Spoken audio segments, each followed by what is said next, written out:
NEET ইস্যুতে আজও উত্তাল সংসদ। একদিকে এনডিএ, অন্যদিকে কংগ্রেস মুখোমুখি এবং চরম উত্তাপের সৃষ্টি হয় সংসদ চত্বর। নিট ইস্যুতে আজও উত্তাল সংসদ, মুখোমুখি এনডিএ কংগ্রেসের সাংসদরা। উত্তেজনা ছড়ায় সংসদ চত্বরে, নিরাপত্তা রক্ষীদের ব্যারিকেডে ঘিরল চত্বর।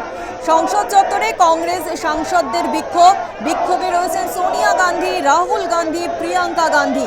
কেন্দ্রীয় শিক্ষামন্ত্রীর পদত্যাগ চেয়ে বিক্ষোভ, পাল্টা বিক্ষোভ এনডিএ সাংসদদের। এই বিষয় নিয়ে আমরা আরো বিস্তারিত জানবো। ফোন লাইনে রয়েছে আমাদের প্রতিনিধি চিন্ময় ভট্টাচার্য। চিন্ময়দা, নিট ইস্যু নিয়ে ইতিমধ্যে দাঁড়িয়ে সারা দেশে যে উত্তাপ আমরা দেখতে পাচ্ছি, এবং সেই উত্তাপ এবার সংসদ চত্বর। একেবারেই দেখো, নিট যেহেতু যে এতদিন পড়ুয়াদের যে দাবি ছিল, সেই দাবি ক্রমশই রাজনৈতিক দলগুলো সেই দাবিতে এবার পথে নামছে, তারাও আন্দোলনে সামিল হচ্ছে। এর আগেও আমরা দেখেছি কংগ্রেস বিক্ষোভ করেছে দুদিন আগে, এবং সেই বিক্ষোভ ছত্রভঙ্গ হয়ে গেছে, সে ছবি আমাদের সামনে এসেছে। আজকে যেটা দেখা যাচ্ছে যে সংসদেও তার আঁচ এসে পড়ছে। সংসদ চত্বরের বাইরে কংগ্রেস সাংসদরা সেই বিক্ষোভে সামিল হয়েছেন, এবং সেই বিক্ষোভে রয়েছেন সোনিয়া গান্ধী, রাহুল গান্ধী, প্রিয়াঙ্কার গান্ধীর মতন কংগ্রেসের একেবারে শীর্ষ সারির নেতারা।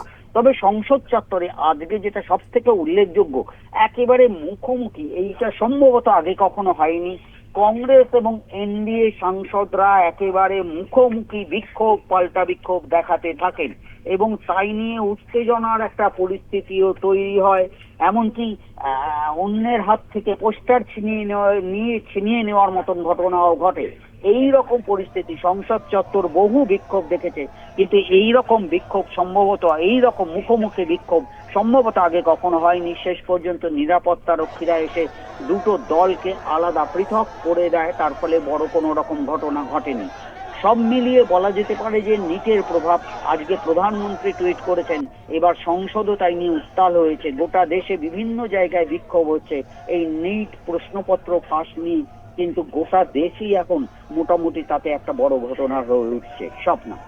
ধন্যবাদ চিন্ময়দা।